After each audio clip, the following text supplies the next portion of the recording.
Attention, brave souls and curious minds. I am the entity known solely as the Archivist. Entrusted with a grave and foreboding duty, my role is to unravel the enigmatic saga of Benjamin Raine. The 365 recordings presented here are more than mere audio files. They are the haunting echoes of a life veiled in deep mystery. This is his tale, exposed to those courageous enough to explore the shadows of his reality. Tread carefully, for within these chronicles lies a narrative that could ensnare you in its grip just as it did him. January 8th, 2023. It's Sunday morning, and I'm sitting at the downtown cafe near where I live. It's a nice spot, always a bit of a buzz around here. I ordered my coffee a while back, but it's been getting cold. I've been kind of lost in thought. I'm working on this article, and it's not just any article. It's my last edit for the Gazette. That just feels strange to say. I've got the article open on my tablet. Editing. It's been my world for so long, and here I am just going through the motions one final time. The article is by Tim, one of our newer reporters. Young guy, eager. Reminds me a bit of myself when I first started. His piece is about the local high school's efforts to revitalize their community garden.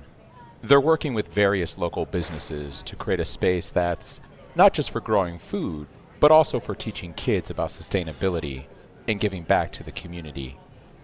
It's a nice piece, heartwarming even.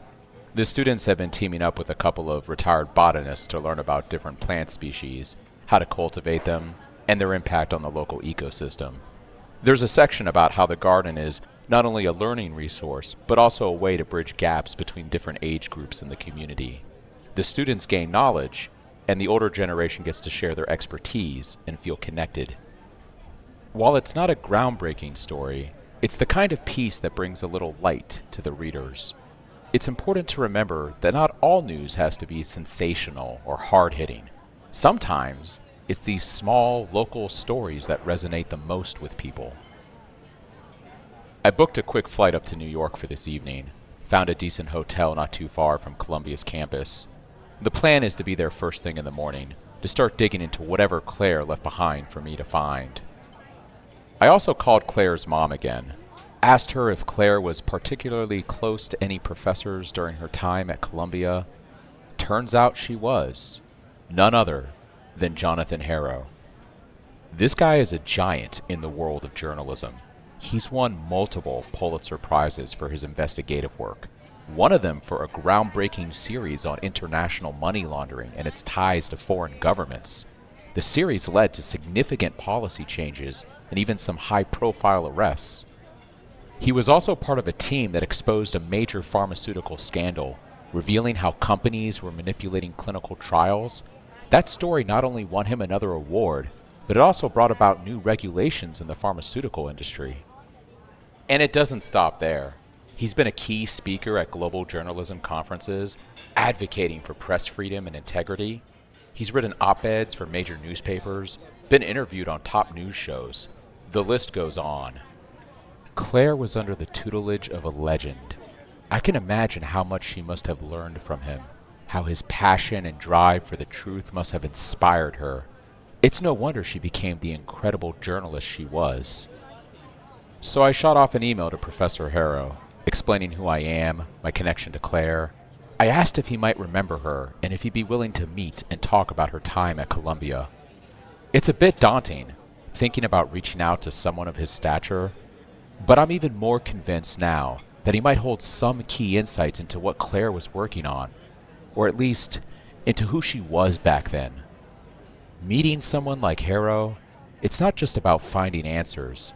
It's about connecting with a part of Claire's life that clearly shaped her so much. I still need to wrap up my edits on Tim's piece.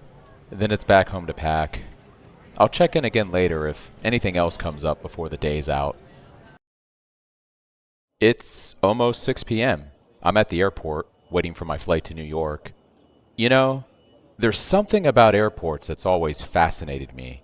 Sitting here, watching people, You get to see a real cross-section of America. Families on vacation, business people on their phones, students with their backpacks looking like they could just carry their whole life. As a reporter, places like this are like gold mines for stories. Everyone's got a destination, a purpose, or maybe they're just running away from something. You see reunions, farewells, the whole spectrum of human emotion in one place. It's interesting, the snippets of conversation you overhear, the brief glimpses into other people's lives. It makes you realize how interconnected we all are, yet isolated in our own journeys. Each person here is a story, a unique narrative unfolding.